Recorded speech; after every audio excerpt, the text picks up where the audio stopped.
Shalom kekasih-kekasih Tuhan, selamat pagi.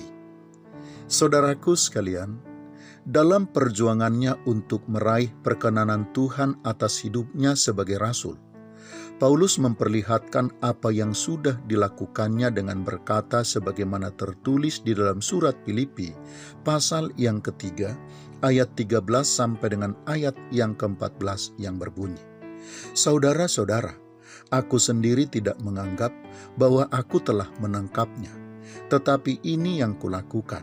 Aku melupakan apa yang telah di belakangku dan mengarahkan diri kepada apa yang di hadapanku, dan berlari-lari kepada tujuan untuk memperoleh hadiah, yaitu panggilan surgawi dari Allah dalam Kristus Yesus."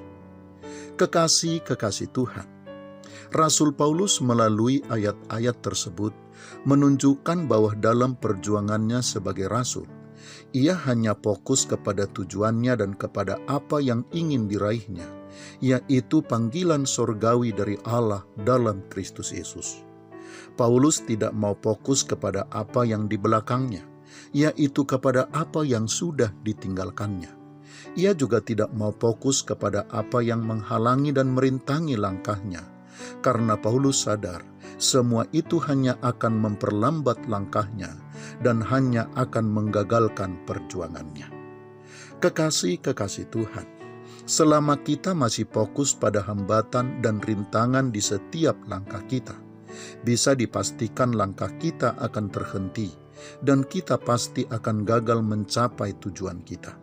Sebab hambatan dan rintangan pasti akan menguras segala daya dan tenaga, bahkan segala kemampuan yang ada pada kita.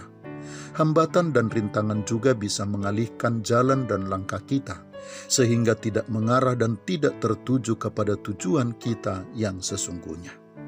Itulah sebabnya kekasih-kekasih Tuhan, belajar dari Paulus dalam perjuangannya.